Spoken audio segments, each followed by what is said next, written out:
1893. Sri Aurobindo was coming back from the West to India to surprise her from her slumber of inertia.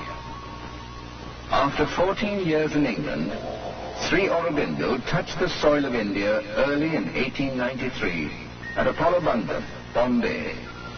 Mother India welcomed him, embracing him with a vast peace. At the age of 5, Sri Aurobindo had been admitted into an English convent school at Darjeeling. Then, when 7, he had been taken to England.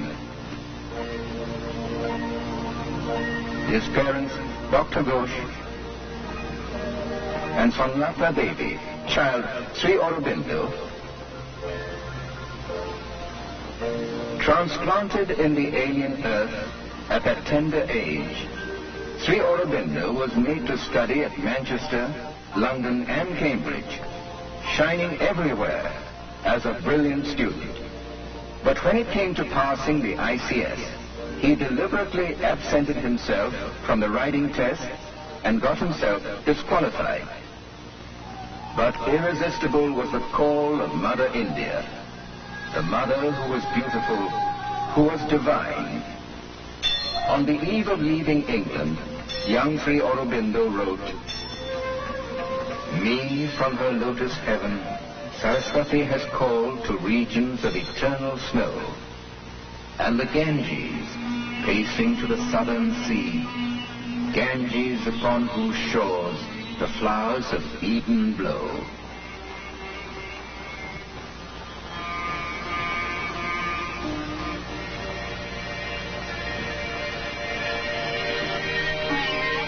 After reaching India, Sri Aurobindo straightway went to Baroda and took up a job assigned to him by the Gaikwad, Maharaja Sayaji Rao. 13 years Sri Aurobindo spent at Baroda as a secretary to the Maharaja, then as a professor of French and English at the Maharaja's College. Later, its vice principal, and then as its acting principal. During this period, he married Mrinalini Devi at Calcutta. But his main activities, even during this period, could seldom be discerned from the surface. He was having a rendezvous with the soul of India, with her magnificent heritage. He knew that the supreme mysteries of the creation and of man's destiny are hidden here. And the supreme discoveries of these mysteries, too, must be possible here. To Sri Aurobindo, Mother India was not a piece of earth. She was a power, a godhead. Now her freedom became his first concern. Following his direction, some of his trusted lieutenants organized secret societies at several places in India. Members of these militant societies were prepared to make any sacrifice for the cause of independence. Preparing the ground for a nationwide political upsurge was not the only thing which preoccupied him then. He was determined to achieve unity with God. Once, here in Kashmir, on Shankaracharya Hill, there came to him spontaneously the experience of the vacant infinite. Experience after experience followed. But still his first and foremost concern was the awakening and the liberation of India. The government wanted to strike a fatal blow to the emerging spirit of nationalism in India, particularly in Bengal. Lord Curzon introduced his notorious scheme for the partition of Bengal. Immediately, there was a determined protest from the people. In a mammoth gathering, patriots and educationists of Bengal, under the leadership of Raja Subodh Malik, swooped down upon the main center of the revolutionary youths at Murari Pokur Gardens of Calcutta, Sri Aurobindo's paternal property. Simultaneously, the government arrested Sri Aurobindo. For 1 year, the trial continued in the Alipur Sessions Court, before the judge, Mr. Beechcroft. He had been Sri Aurobindo's classmate at Cambridge.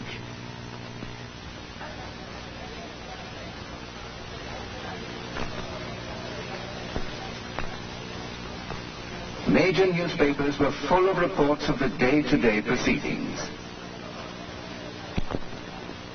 But while the outside world was full of sensation, Sri Aurobindo remained as detached as a remote star.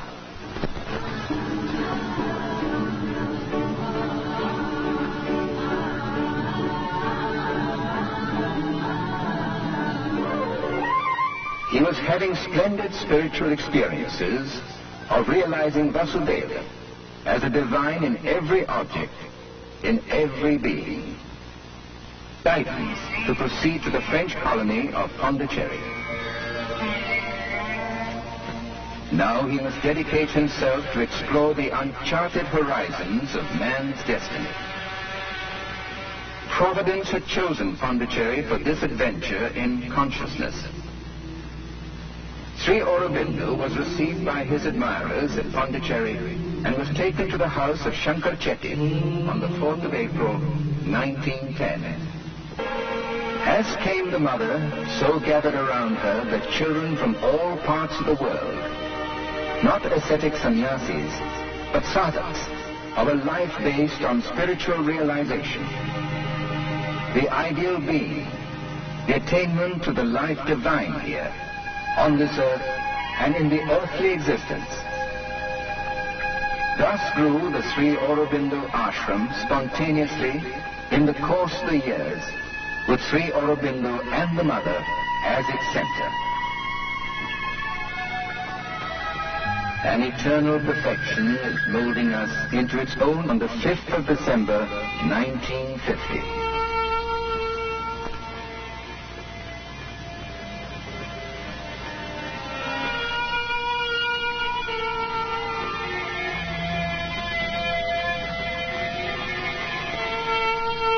For 4 days the body remained aglow with the light which he had brought down.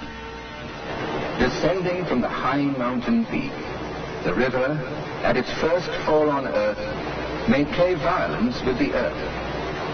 But for miles and miles thereafter, it makes the earth smile with flora and makes her children smile with life.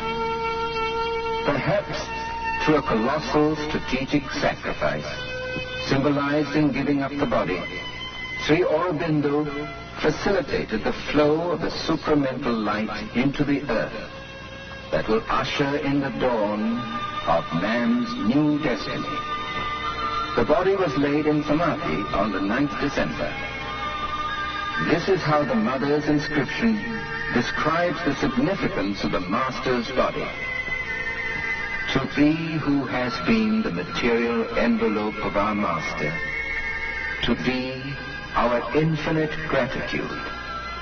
Before thee who has worked, struggled, suffered, hoped, endured so much, before thee who has willed all, attempted all, prepared, achieved all for us, before thee we bow down and implore that we may never forget, even for a moment, all we owe to thee.